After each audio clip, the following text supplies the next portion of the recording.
Hey, welcome to episode number 2 of Old Man Yells. I'm Bob Burnett from Barefoot Mining. I recorded actually the first episode of this show just earlier today, and I frankly hadn't expected I'd be recording a second one so soon, but it's now a few minutes before midnight on May 3rd, 2023. And I had a chance earlier today for the first time to read a blog post from the White House from yesterday titled "The Dane Tax: Making Crypto Miners Pay for Costs They Impose on Others."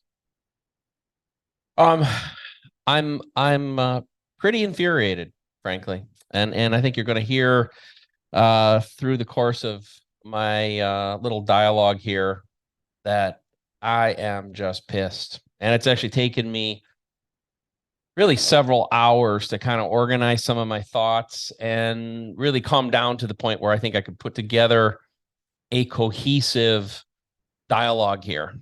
But this is really, really important. So first, let's review what actually happened. So the president proposed his budget for fiscal year 2024. And in that has assumed a 30% digital asset mining energy excise tax. Effectively, that means that they will attempt at a federal level to impose a 30% tax on energy consumption related to Bitcoin mining. Now, the roots of this really go back about a year. So we could see start this thing kind of brewing. It frankly didn't surprise me because in March of 2022, President Biden had issued Executive Order 14067, which was titled Ensuring Responsible Development of Digital Assets. And subsequent to that, we've seen a couple reports come out of the White House. They were hit pieces. The Bitcoin community, at least, I think, in looking at those reports, says, hey, we tried to get involved. We tried to provide input. I think there was some lip service where a few members of our community got some input. None of that got included in any of the reports. And then the coup de grace was the recent New York Times piece, which was just an outright hit piece attacking our industry and mining. And so we can now see why it was timed the way that it was, approximately 2 weeks before the president's report. So, really disturbing stuff. It's very clear that this report was written with malicious intent from the very beginning, with no attempt to look at the issue from a fair perspective, from a whiteboard perspective. So I've been sitting here thinking about it, and there's part of me that says, geez, I need to go attack this thing. There are so many false claims in the report. I'm just gonna blast them for that. And then I thought, well, no, maybe what I should do is talk about the cooked methodology and the biased perspective of the people creating the report. And then I thought, no, maybe what we should do is, or I should do, is I should pound the table and explain the importance of Bitcoin mining to grid stability and green energy development and providing base load and all those sorts of things. And I thought, well, no, maybe I could grandstand and say, Bitcoin is the greatest technical innovation of our lifetime, and it'll create tremendous wealth and freedom for the least fortunate people around the world and for everybody around the world. Like, this is the greatest thing that will happen in their lifetime. But here's the truth of the matter. If we're honest with ourselves, the general public isn't going to take time to listen to me talk about any of those things. They don't want to hear me explain about the errors in the report. They don't want to hear what a noble cause Bitcoin is. They don't want to understand the importance of grid stability. It's not going to happen. And honestly, I think to all of you out there, I think be honest with yourself. If you find yourself in some of these arguments, those are really tough things. Now, maybe over a very extended period, we can win the PR battle on some of those. And there are people, I work with Dennis Porter at the Satoshi Action Fund, the Bitcoin Policy Institute, certainly a lot of the other people in the industry who are educators and are trying to help.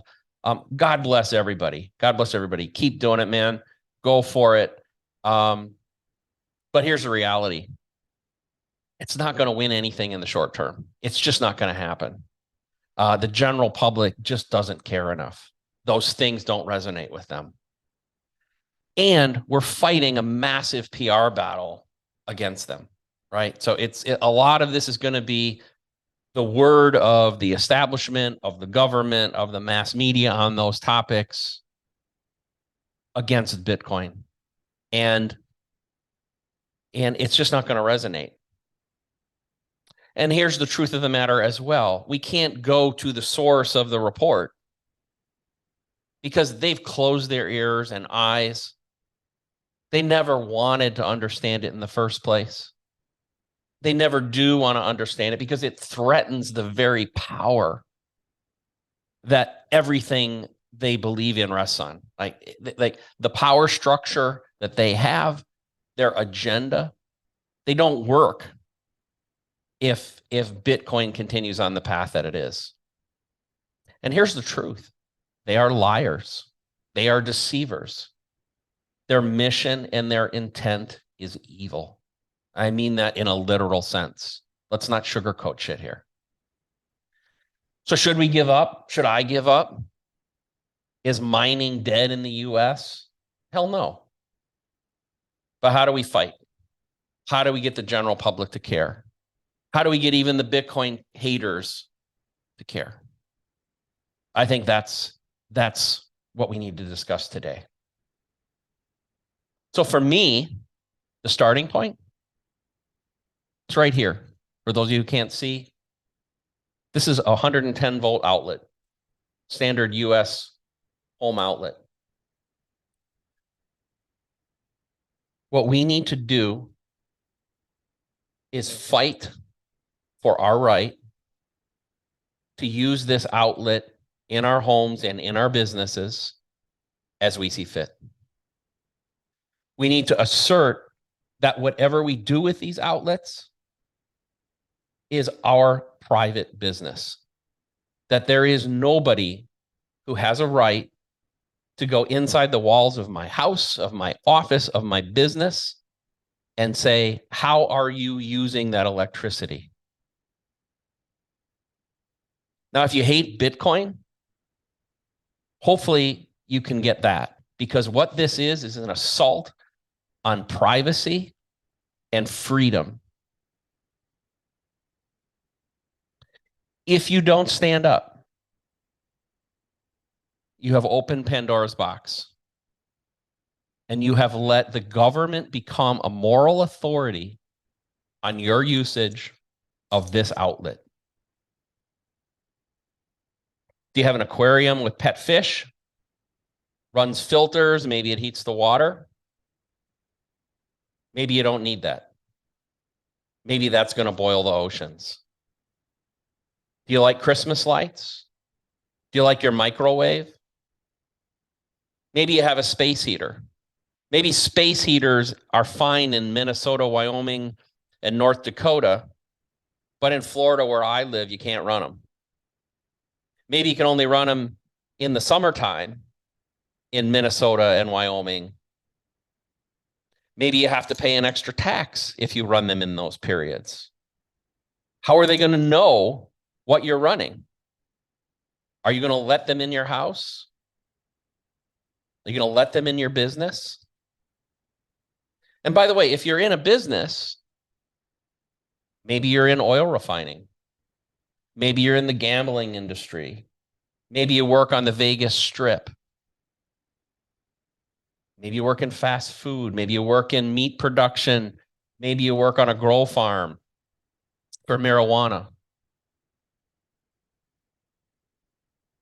Is somebody going to play moral authority on your usage of those energy? Are you going to let them do that? If you let them do that for Bitcoin, if you let them tax it differently, You've opened that box, you've opened that door, and at some point in time, they're coming for you. Now, you can take it a second level, though, too. And I think this is a very important one. Let's even go beyond the outlet. What is a Bitcoin mining machine? It's just a computer running software. One of the things some of you may have heard me talk about before, and I'm going to be more vigilant about it going forward, is that as an industry, as a community, stop calling a Bitcoin mining machine an ASIC. Okay, an ASIC is a chip. It stands for Application Specific Integrated Circuit. Computers, every computer has ASICs in it. The personal computer you're probably listening to this show on has ASICs in it. There's nothing special about a Bitcoin server, a mining server, to be specific. There's nothing specific about a mining server that really makes it any different than a general purpose computer. So again, if you support a tax on Bitcoin mining consumption, you are saying that you are going to allow the government to look at your computer and make a moral judgment about the software that you're running on that computer. Maybe we don't need PowerPoint.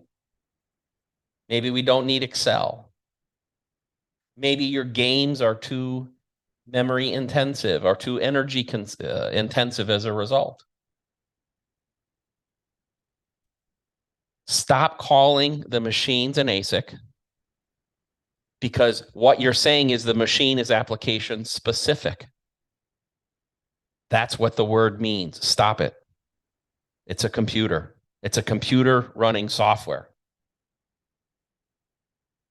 Don't give your enemy, and that's what they are, do not give your enemy a ground upon which to stand, upon which they can separate and define one computer from another.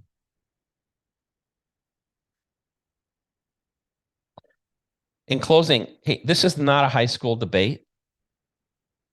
This is not something that's just pretend. This is warfare. The opposition will not fight fair. They will lie. They will cheat. They are powerful. They have an agenda. What we stand for in Bitcoin, what we're trying to accomplish as a community, is in direct opposition to them. This excise tax is not about the climate. It's about Bitcoin. This is a battle for the soul of money. It's a battle for the soul of humanity. And the battles have started.